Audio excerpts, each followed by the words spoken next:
আসসালামু আলাইকুম। ঈদ মোবারক। এটিএন বাংলার সংবাদে সবাইকে স্বাগত জানাচ্ছি তনুজা দাস।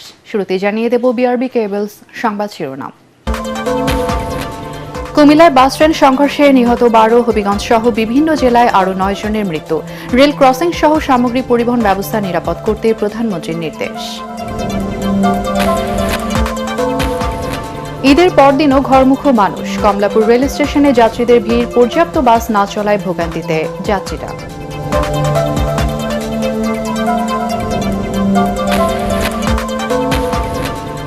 সমালোচনার নামে সরকারের বিরুদ্ধে বিষোদ্গার করছে বিরোধী দল, অভিযোগ রিজভির। গণতন্ত্রের সৌন্দর্যে সংবিধান সংস্কারের তাগিদ শফিকুর রহমানের।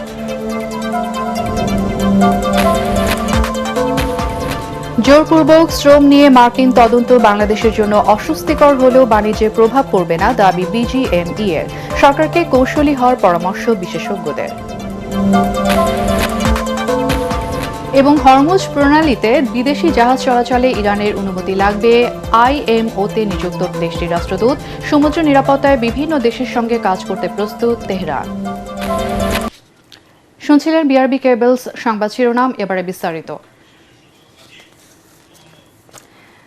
ঢাকা চট্টগ্রাম রেল সড়কের কুমিল্লার পদুয়ার বাজার রেল ক্রসিংয়ে বাস ট্রেন সংঘর্ষে নিহত হয়েছেন 12 জন। নিহতদের মধ্যে 2 জন শিশু এবং 3 জন মহিলা রয়েছেন। এই ঘটনায় 8 ঘণ্টা পর ঢাকা চট্টগ্রাম পথে রেল চলাচল স্বাভাবিক হয়। এদিকে ফেনী, হবিগঞ্জ ও নাটোরে আলাদা সড়ক দুর্ঘটনায় নিহত হয়েছেন 9 জন। দুর্ঘটনায় নিহতের ঘটনায় শোক ও দুঃখ প্রকাশ করেছেন প্রধানমন্ত্রী তারেক রহমান। প্রতিনিধিদের তথ্য ও ছবিতে বিস্তারিত জানাচ্ছেন আদিব মোহাম্মদ। তখন ভোর। ঢাকা চট্টগ্রাম মহাসড়ক দিয়ে চাঁপাইনবাবগঞ্জ থেকে নোয়াখালী যাচ্ছিল মামুন পরিবহনের একটি যাত্রীবাহী বাস। বাসটি যখন কুমিল্লার পদুয়ার বাজার রেল ক্রসিং পার হচ্ছিল, ঠিক সে সময় চট্টগ্রাম থেকে ঢাকা অভিমুখী মেইল ট্রেনটিও রেল ক্রসিং অতিক্রম করছিল। তখনই ট্রেনটির সাথে বাসের সংঘর্ষ হয়। আজকে রাত 3টার কিছু আগে ট্রেনের সাথে বাসের একটি দুর্ঘটনার সংবাদ পেয়ে তাৎক্ষণিক আমরা আমাদের মোবাইল টিমগুলিকে পাঠাই। ট্রেনটি বাসটিকে বহুদূর টেনে নিয়ে যায়। যাত্রীদের চিৎকারে ছুটে আসেন আশপাশের মানুষ। বাসে থাকা যাত্রীদের মাঝে ঘটনাস্থলেই 3 জন মারা যায়। গুরুতর আহত অন্তত 15 জনকে কুমিল্লা মেডিকেল কলেজ হাসপাতালে নেওয়া হলে সেখানে আরও 9 জন প্রাণ হারায়। হতাহতদের মাঝে শিশু ও নারী রয়েছে। এমন বড় সংঘর্ষ হয়েছে, গাড়ি ট্রেনে ধাক্কায় প্রায় হাফ কিলোমিটার বা 1 কিলোমিটার কাছাকাছি চলে আসছে। দুর্ঘটনার খবর পেয়ে সেনাবাহিনী, পুলিশ, ফায়ার সার্ভিস ও রেড ক্রিসেন্ট সদস্যরা পৌঁছে উদ্ধার কাজ চালায়। প্রায় কয়েক ঘন্টা ঢাকা চট্টগ্রাম রেল যোগাযোগ বন্ধ থাকে। 5 সদস্য বিশিষ্ট কমিটি এটি গঠন করে দিয়েছি, সেটি এটা তদন্ত কমিটি গঠন করবে। ওদিকে ঢাকা চট্টগ্রাম মহাসড়কের ফেনীর রামপুরে রোববার ভোরে শ্যামলী ও দোয়েল পরিবহনের বাসের সঙ্গে অ্যাম্বুলেন্স ও মোটরসাইকেলের ত্রিমুখী সংঘর্ষে 3 জন নিহত এবং অন্তত 5 জন আহত হয়েছেন। যারা গুরুতর আহত তাদেরকে মেডিকেলে পাঠাইছি। অন্যদিকে হবিগঞ্জের মাধবপুরে পিকআপ ভ্যান নিয়ন্ত্রণ হারিয়ে খাদে পড়লে 4 জন নিহত হওয়ার খবর পাওয়া গেছে। এদিকে নাটোরে আলাদা সড়ক দুর্ঘটনায় 2 জন নিহত এবং কমপক্ষে 3 জন আহত হয়েছে। আদিব মোহাম্মদ, এটিএন বাংলা। ঈদের পরের দিনও মানুষ ছুটছেন প্রিয়জনের সাথে আনন্দ ভাগাভাগি করতে। যাত্রীদের ভিড় দেখা গেছে কমলাপুর রেল স্টেশনে। টিকিট না পেয়ে ট্রেনে দাঁড়িয়েই রওনা হয়েছেন বহু মানুষ। বাস টার্মিনালগুলোতে যাত্রীদের লম্বা লাইন, পর্যাপ্ত গাড়ি না চলায় ভোগান্তিতে মানুষ। আরও জানাচ্ছেন মাহবুব কবির চপল। এমন দৃশ্য দেখে ঈদের পরের দিন হয়তো মনেই হবে না, কমলাপুর স্টেশনে ঈদের আগের মতোই মানুষের ভিড়। নানা কারণে ঈদের আগে যারা বাড়ি যেতে পারেননি, এখন তারাই যাচ্ছেন। যাত্রীর চাপ বেশি উত্তরবঙ্গগামী ট্রেনগুলোতে। বগির ভেতরে গাদাগাদি, দরজায় ঝুলেই ঝুঁকিপূর্ণ যাত্রা আছে অব্যাহত। ঈদের তুলনায় মনে হচ্ছে ঈদের পরের দিন আর বেশি ভিড়। ফ্যামিলির সাথে উদযাপন করে এখন আবার দিনাজপুর যাচ্ছি। খুবই ভালো লাগতেছে, আজকে একটা রিল্যাক্সে এসে গেছি। বাসে গেলে অধিক ভাড়া নেয়, এই কারণে আমরা ট্রেনের মধ্যে যাই কষ্ট করে। ঢাকা শহরে এখনও 1.5 কোটির মতো মানুষ রয়েছেন। তাদের অনেকেই বাড়ি ফিরছেন, আবার কেউ কেউ বিভিন্ন জায়গায় ঘুরতে যাচ্ছেন। সে কারণে ট্রেনগুলোতে আগের মতোই ভিড় দেখা যাচ্ছে। এদিকে বাস টার্মিনালেও যাত্রীদের লম্বা লাইন। ঢাকার আশপাশের জেলাগুলোর যাত্রীদের চাপ বেশি। কোনো কোনো রুটে পর্যাপ্ত বাস না থাকায় টিকিট পেতে দীর্ঘ অপেক্ষা। আবার অনেক রুটে বাস ছাড়ে যাত্রী পূর্ণ হবার পর। ভাড়া নিয়ে নেই তেমন অভিযোগ। আমার শ্বশুর বাড়ি ঢাকা, সেজন্য যেতে পারি নাই। এখন ঈদের পরে যাওয়া হচ্ছে বাবার বাড়ি, আনন্দ আরো বেশি। মনে করলাম ঈদের পর দিন একটু রিল্যাক্সে যাবো, এখন তো একবার পুরো ভিড়ে লেগে গেছে। পাম্পে তেল না পাওয়ায় দূরপাল্লার অনেক বাস বন্ধ রয়েছে বলে জানান পরিবহন সংশ্লিষ্টরা। মাহবুব কবির, চপল, এটিএন বাংলা, ঢাকা। ঈদ ছুটিতে ঢাকা এখন ফাঁকা। কর্মব্যস্ত চিরচেনা নগরী যেন কিছুটা ফুরসত পেয়েছে যানজটের অভিশাপ থেকে। তবে ঈদের ছুটিতেও নগরবাসীকে সেবা দিতে নিরলসভাবে দায়িত্ব পালন করে যাচ্ছেন ডাক্তার, পরিচ্ছন্নতা কর্মী, ট্রাফিক পুলিশ, গণমাধ্যম এবং গণপরিবহন কর্মীরা। এসব প্রতিষ্ঠানে কর্মকর্তা কর্মচারীদের ঈদ কেমন কাটলো সেই খবর জানাচ্ছেন মুশফিকুর রহমান।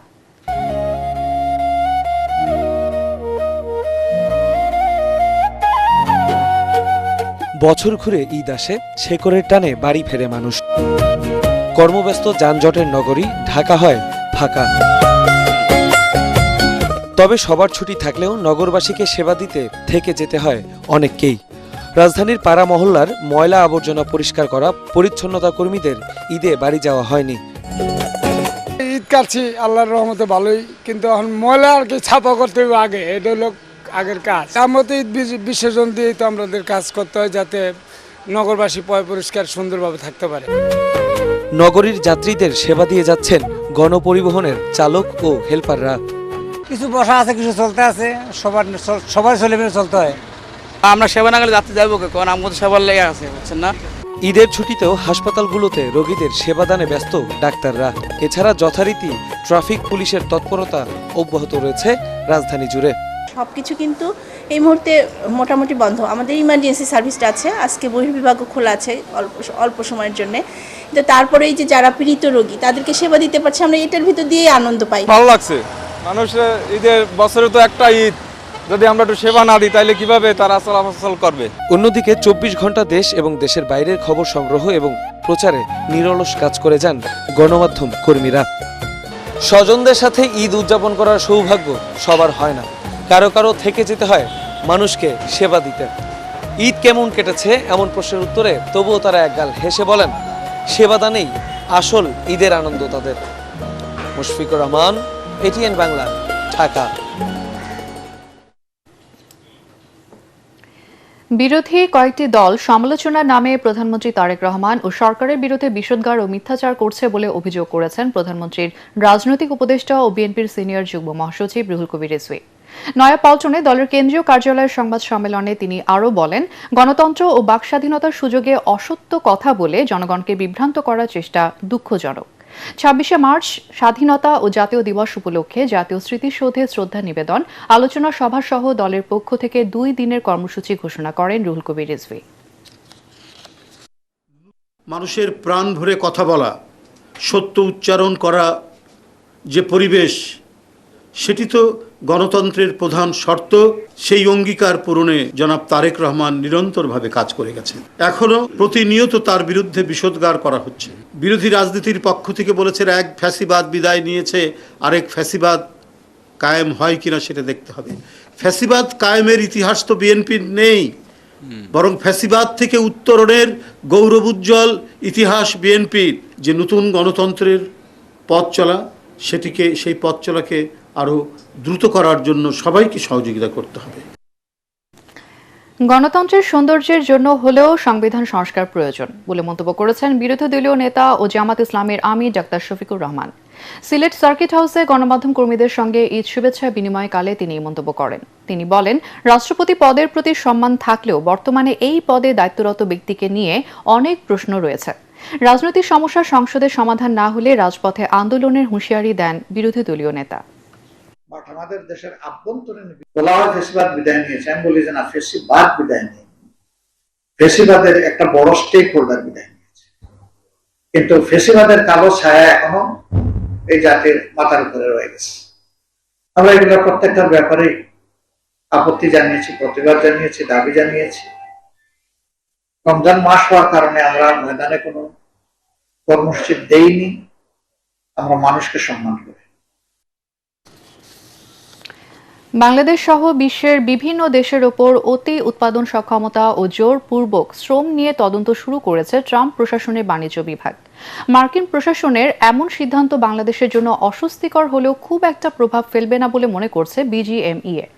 আর ভূ রাজনীতির অংশ হিসেবে এই তদন্তে সরকারকে কৌশলী হওয়ার পরামর্শ বিশেষজ্ঞদের। আরও জানাচ্ছেন তরিক ইসলাম। যুক্তরাষ্ট্র, ইসরায়েল ও ইরানের চলমান যুদ্ধ পরিস্থিতির মাঝেই সম্প্রতি বাংলাদেশ সহ 16টি দেশের উপর অতিরিক্ত উৎপাদন সক্ষমতা ও 60টি দেশের উপর জোরপূর্বক শ্রম বন্ধে তদন্তের নির্দেশ দেয় যুক্তরাষ্ট্রের বাণিজ্য প্রশাসন। মার্কিন প্রশাসনের এমন ঘোষণা দেশের রপ্তানি বাণিজ্যের উপর প্রভাব ফেলতে পারে বলে উদ্বেগ প্রকাশ করেছেন গবেষণা সংস্থা সেন্টার ফর পলিসি ডায়ালগ সিপিডির সম্মাননীয় ফেলো ডক্টর মোস্তাফিজুর রহমান। তুলে ধরেন কূটনৈতিক সমঝোতার বিষয়। বাংলাদেশের এইখানে তারা ইনভেস্টিগেশন যদি করে, আমাদের দেশের যারা নীতি নির্ধারক আছেন অবশ্যই তাদের ভালোভাবে যুক্তিসঙ্গতভাবে এটা বোঝানোর আমার মনে হয় যে তারা বুঝাতে সক্ষম হওয়ার কথা। ট্রাম্পের এমন ঘোষণা অস্বস্তিদায়ক বলছেন বাংলাদেশ পোশাক প্রস্তুতকারক ও রপ্তানিকারক সমিতি বিজিএমইএ এর সভাপতি। তবে এ তদন্ত দেশের তৈরি পোশাক খাতের উপর খুব একটা প্রভাব ফেলবে না বলেও জানান তিনি। আমরা এমন কোনো প্রোডাক্ট তৈরি করি না যেটা ইউএসএতে প্রোডাকশন হওয়ার সম্ভাবনা আছে, যেটা আমাদের এখানে ওভার ক্যাপাসিটি হওয়ার কারণে তাদের ওখানে ম্যানুফ্যাকচারের অসুবিধা হবে, সেটাতে আমরা নাই। অস্বস্তিকর বিষয়, বাট এটা খুব বেশি চ্যালেঞ্জিং না, বাট বিষয়টা প্রপারলি অ্যাড্রেস করতে হবে, ইগনোরও করা যাবে না। 1974 সালের বাণিজ্য আইনের 301 ধারা অনুযায়ী তদন্তের অন্তর্ভুক্ত দেশগুলোকে 17 মার্চের মধ্যে লিখিত জবাব ও মে মাসের প্রথম সপ্তাহে শুনানি হওয়ার কথা রয়েছে। তরিক ইসলাম, এটিএন বাংলা, ঢাকা। ইনকিলাব মঞ্চের আহ্বায়ক শরীফ ওসমান হাদী হত্যার প্রধান অভিযুক্ত ফয়সাল করিম মাসুদ এবং সহযোগী আলমগীর হোসেনকে কারাগারে পাঠিয়েছে পশ্চিমবঙ্গের একটি আদালত। 14 দিনের রিমান্ড শেষে আজ বিধাননগর মহকুমা আদালতের বিচারক এই আদেশ দেন। কারাগারে তাদেরকে জিজ্ঞাসাবাদ করবে দেশটির national investigation agency STF. 8 March Faisal ও আলমগীরকে পশ্চিমবঙ্গের বনগাঁ এলাকা থেকে গ্রেফতার করে এসটিএফ। এদিন আদালতে তোলার সময় হাদী হত্যার বিষয়ে সাংবাদিকরা প্রশ্ন করলে ফয়সাল বলেন এই হত্যাকাণ্ডের সাথে সে জড়িত নয়। তবে ফয়সাল ও আলমগীর উভয়ই হাদী হত্যার বিষয়টি স্বীকার করেছে বলে জানিয়েছে এসটিএফ। এবার ইরান আমেরিকা যুদ্ধ প্রসঙ্গ। হরমুজ প্রণালী দিয়ে বিদেশি জাহাজ চলাচলে ইরানের অনুমতি লাগবে বলে জানিয়েছেন আন্তর্জাতিক সামুদ্রিক সংস্থা আইএমওতে নিযুক্ত দেশটির রাষ্ট্রদূত আলী মুসাভি। আল জাজিরা জানিয়েছে নিরাপত্তা ও সুরক্ষা নিশ্চিত করতে ইরান সরকারের সঙ্গে সমন্বয় করেই বিদেশি জাহাজগুলো হরমুজ প্রণালী ব্যবহার করতে পারবে। রাষ্ট্রদূত আরও জানান সমুদ্র নিরাপত্তা জোরদার ও নাবিকদের সুরক্ষায় আইএমও সহ বিভিন্ন দেশের সঙ্গে কাজ করতে প্রস্তুত ইরান। হরমুজ প্রণালী কেবল ইরানের শত্রুদের জন্যই বন্ধ রয়েছে। দাবি করেন উপসাগরীয় অঞ্চল ও হরমুজ প্রণালীর বর্তমান পরিস্থিতির মূল কারণ যুক্তরাষ্ট্র এবং ইসরায়েলের চাপিয়ে দেয়া চলমান যুদ্ধ। এদিকে ইরান যুদ্ধ দীর্ঘায়িত হলে বাংলাদেশের অর্থনীতির ওপর চাপ আরও বাড়তে পারে বলে জানিয়েছেন অর্থমন্ত্রী আমির খসরু মাহমুদ চৌধুরী। চট্টগ্রামের মেহেদীবাগে নিজ বাসভবনে গণমাধ্যম কর্মীদের সঙ্গে ঈদের শুভেচ্ছা ও মতবিনিময় অনুষ্ঠানে তিনি বলেন মধ্যপ্রাচ্য সংকটের কারণে দেশের জ্বালানি আমদানি ব্যয় এবং বাজার পরিস্থিতির ওপর এর প্রভাব পড়তে পারে। জ্বালানি কেনা অব্যাহত আছে বলেও এ সময় জানান অর্থমন্ত্রী। একটা ভঙ্গুর অবস্থায় আমরা দায়িত্ব নিয়েছি এবং সাথে সাথে এই যে যুদ্ধ মধ্যপ্রাচ্যে সেটার কারণে অর্থনীতির বড় চাপ সৃষ্টি হয়েছে এবং এই যুদ্ধ যদি চলতে থাকে চাপটা আরও বাড়তে থাকবে। প্রধানমন্ত্রীর উপদেষ্টা পরিচয়ে ভুয়া গেজেট প্রকাশ ও প্রতারণার অভিযোগে ডক্টর আরিফ চৌধুরী নামে এক প্রতারককে কক্সবাজারের চকরিয়া থেকে গ্রেফতার করেছে ঢাকা মহানগর গোয়েন্দা পুলিশ। গুম কল্যাণ ট্রাস্টের নামে বিভিন্ন ব্যক্তি ও প্রতিষ্ঠানের কাছ থেকে অর্থ দাবি করত এই প্রতারক। আরও জানাচ্ছেন জি এম তসলিম।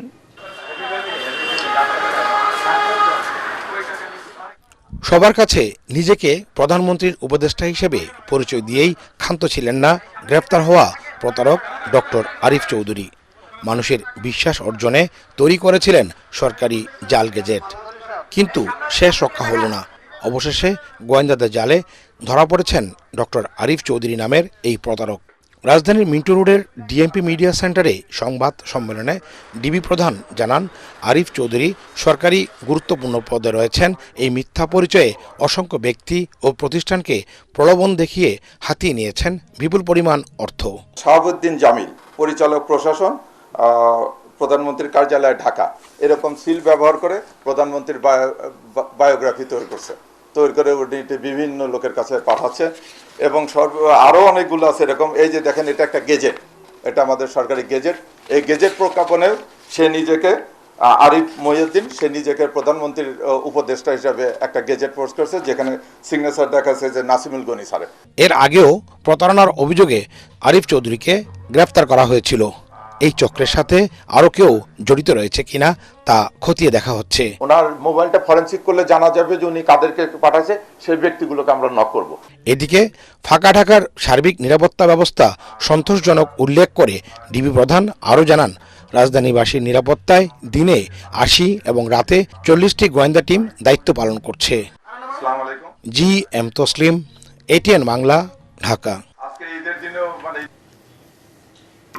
ঈদের দ্বিতীয় দিনেও রাজধানীর বিনোদন কেন্দ্রগুলোতে দর্শনার্থীদের বাঁধ ভাঙা উচ্ছ্বাস। সকাল থেকে বিনোদন কেন্দ্র এবং জিয়া উদ্যানে শিশুদের উপস্থিতি ছিল চোখে পড়ার মতো। শিশু কিশোর সহ সব বয়সী মানুষের ঈদ আনন্দ উদযাপনের খবর জানাচ্ছেন রিপোর্টার জামিল হাসান শান্ত। ঈদের দ্বিতীয় দিন ব্যস্ত নগরীর রমনা পার্কের শিশু কর্নারে দর্শনার্থীদের ভিড়। ঈদ আনন্দে মাতোয়ারা হতে বিভিন্ন রাইডে চড়ছেন শিশু কিশোররা। ঈদের ছুটিতে আমি এখানে ঘুরতে এলাম, আমি স্লিপারে উঠলাম, দোল খেলাম, আমার খুবই ভালো লাগতেছে। সবাইকে ঈদ মুবারক। আমি এখানে ঈদের দিন অনেক কিছু খেলতেছে, আমার অনেক ভালো লাগতেছে। ঈদের সময় ঘুরতে এসেছি, অনেক ভালো লাগতেছে। অল্পতে একটু আনন্দ আর কি, আর কিছু না। ঢাকা শহরে তো এরকম ঘোরার খুব বেশি একটা বিনোদনের জায়গা নাই। প্রাকৃতিকভাবে একটু ঘোরাফেরা করুক, রোদ লাগাক, বাতাস লাগাক। বিনোদন কেন্দ্রের পাশাপাশি দর্শনীয় স্থান নব থিয়েটার, সামরিক জাদুঘরেও ভিড় লক্ষ্য করা যায়। জিয়া উদ্যানে বাবা মার হাত ধরে শিশু কিশোররা আসছে সাবেক রাষ্ট্রপতি জিয়াউর রহমান ও প্রধানমন্ত্রী খালেদা জিয়ার সমাধি দেখতে। ঈদের দিন আসলে কোথাও যাওয়া হয়নি, তো ঈদ উপলক্ষে আমরা এখানে এসেছি। মূলত জিয়া রহমান এবং বেগম খালেদা জিয়ার কবরস্থানটা দেখানো, আর আসলে দেখা হয়নি, সেজন্য আর দেখলাম যে বিএনপি পাওয়ার আসার পরে কেমন করছে, এটা তো অনেক অরক্ষিত ছিল। ঘুরতে এসেছি, আমার অনেক ভালো লেগেছে। ঈদ মোবারক। উন্মুক্ত আকাশের নিচে একটু স্বস্তির নিঃশ্বাস। হাতিরঝিলে রাজধানীবাসীর উপস্থিতি ছিল চোখে পড়ার মতো। মুক্ত বাতাসে ঘোরাঘুরি আর ওয়াটার বোর্ডে চড়ছেন সব বয়সী মানুষ। জামিল হাসান শান্ত, এটিএন বাংলা, ঢাকা। সংস্কারের মাধ্যমে অর্থনৈতিকভাবে দেশকে এগিয়ে নেবে বিএনপি বলে জানিয়েছেন স্বরাষ্ট্রমন্ত্রী সালাউদ্দিন আহমেদ। কক্সবাজারের পেকুয়ার সরকারি মডেল জিএমসি ইনস্টিটিউশন অ্যালামনাই অ্যাসোসিয়েশনের ঈদ পুনর্মিলনীতে যোগ দিয়ে তিনি কথা বলেন। এ সময় দক্ষ জনশক্তি গড়ে তুলতে কারিগরি শিক্ষাকে বাধ্যতামূলক করার কথা জানান মন্ত্রী। আমরা কোনো বেকার সৃষ্টির জন্য শিক্ষা ব্যবস্থা প্রবর্তন করব না। সবাইকে কর্মক্ষম হাতে পরিণত হতে হবে এবং সবাই নিজের এবং দেশের জন্য একজন দক্ষ নাগরিক হিসেবে গড়ে উঠবে। আন্তর্জাতিক সংবাদ।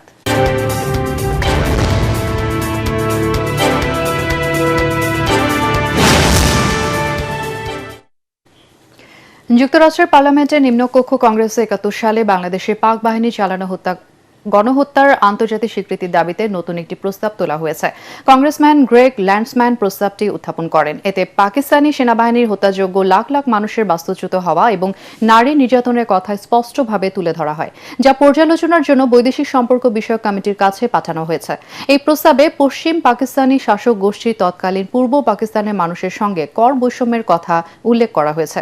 প্রস্তাবে ৭১-এ পাকিস্তানি সেনাদের সরাসরি সহায়তা করায় জামাত ইসলামীকে বিচারের মুখোমুখি করার কথাও বলা হয়েছে। এবার খেলার খবর।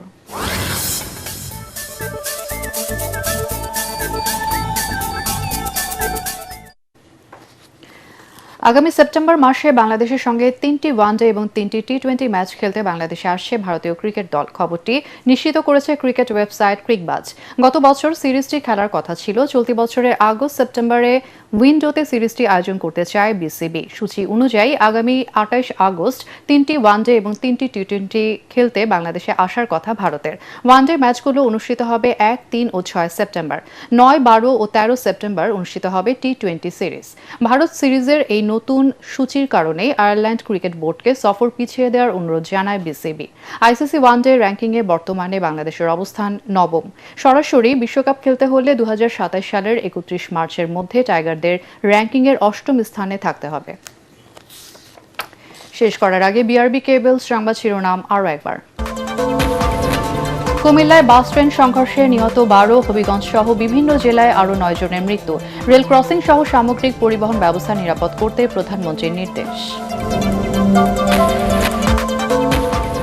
ঈদের পরদিনও ঘরমুখো মানুষ। কমলাপুর রেল স্টেশনে যাত্রীদের ভিড়, পর্যাপ্ত বাস না চলায় ভোগান্তিতে যাত্রীরা।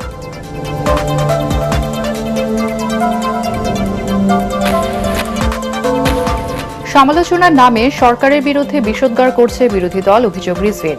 গণতন্ত্রের সৌন্দর্যে সংবিধান সংস্কারের তাগিদ শফিকুর রহমানের।